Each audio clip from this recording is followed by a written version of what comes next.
I'm going to sum up Brazil right here. Taxes, censorship, taxes, censorship, censorship, taxes, taxes, censorship, censorship, taxes. No one can take it anymore. It's not because I'm right-wing, no. It's not because I'm a Bolsonaro supporter, no. It's because I have, at the very least, 2 honest brain cells to see that there's nothing in this country, Congressman Socrates, that's moving forward. Healthcare is a mess. Public security is a mess. There's nothing in this country that works. I don't get it. Is Bolsonaro still president? If you take Coup and Bolsonaro out of these leftist mouths here, you all go silent. It's like Bolsonaro is still the president of this country. Talk about your president. You know why they don't talk? Because if they do, they stop being PT supporters, man. If they talk, they lose votes.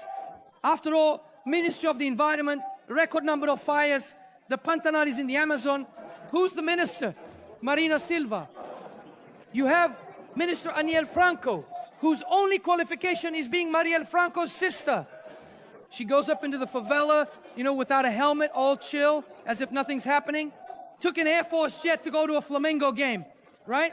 Flavio Dino, when he was a minister, went down into Maré, a place where the police don't even go. The Minister of Justice, who should be the most feared man by organized crime, went down there as if he were just on vacation. You have a Minister of Human Rights, who left the ministry amid a sexual scandal. Minister Silvia Almeida. You now have 3 female ministers appointed by the Lula government. I don't know if you remember the day Lula walked up the ramp, and he went up with several representatives. A person with a disability, a homosexual, I think, an indigenous woman, and so on.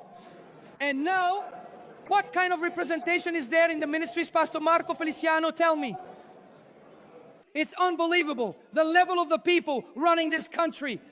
Out of all the people over 35 years old in our Brazil, we managed to choose Lula. It's unbelievable. Today, Minister Haddad came head of the minister who runs our economy, Congressman Carlos Jordan.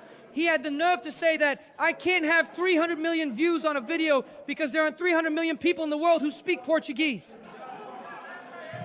I can't even find the right adjectives. Is it forbidden to watch the video more than twice? It's this little group that wants to regulate social media, Congressman Gay. And today, in fact, this House is on its knees. Because do you know who's doing our job? It's right here next door, the Supreme Federal Court.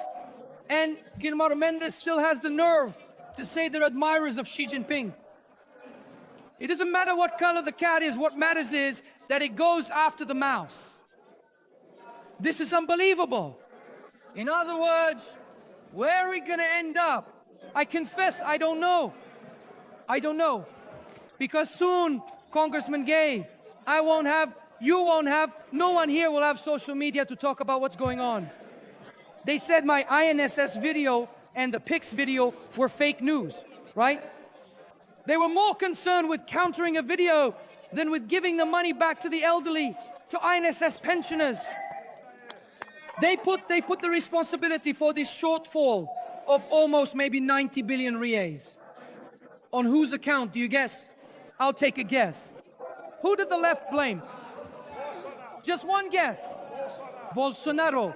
Soon, a guy will get cheated on and they'll say it's Bolsonaro's fault. Come on. You know why? Because it's my fault and I can blame whoever I want. I wanted to know what? At times like these, I wish I were a PT supporter. Because it's never their fault. I'm going to go to my wife and say, I'm a PT supporter. It's never my fault. It's always hers. Why? Because after all, out of 24 years of government up to 2026, since 2002, they've governed for 18 years. But whose fault is it? Please, gentlemen, it's Bolsonaro's fault. The theft from the elderly, whose fault is that? Bolsonaro's. In other words, everything is their fault, nothing is yours. You know what's missing? What was missing was the honesty to acknowledge mistakes. What this Congress lacks is character, to be able to look less at their own navels, to care less about their own interests. Because you know what I hear the least here in Brasilia? It's Brazil. We have generous salaries, we have large teams, we live a life that's different from 98% of the population. And today in the committee, I had to witness an atmosphere of laughter, Colonel Zuko, a mood of mockery. But the mockery isn't directed at me, someone from the right, or at Nikolas. No, I am insignificant compared to what Brazil is. Do you know who is being belittled? It's the very people they claim to defend the most.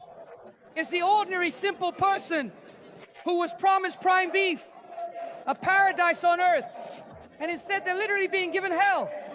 You are going to ruin our country. Centrão who are here, listen to me. If you don't take a stand to stop Lula and his associates, there won't be a country left to fight for. And I'll say more. It's not just one person who's going to come here and fix everything. Because I believe as a Christian that the solution for this country won't come from within these four walls. Do you know where it will come from? From the main target of the left, which is called simply the family. The family is so destroyed, so attacked, that it seems to me it no longer has any value in these places. It seems like it's just another thing to maybe win votes or to say you have it. Well, either we take a stand or we won't have a future. You know who Deputy Gay is in prison now and was here with us 5 years ago? And he warned us, he said, it won't stop with me. Daniel Silveira, you who go around boasting about tolerance, love, democracy, you revoke the mandate of a deputy, and after that I don't have to agree with him. No. May I speak? I disagree with Daniel Silveira's words, but I would never use my influence to revoke any deputy's mandate because of their words, opinions, or votes. But the left, which, when it suits them, will take you down at the first opportunity, just like they did with Daniel Silveira. People almost don't even remember him anymore. You know why? Because he doesn't have social media, he can't communicate with people anymore.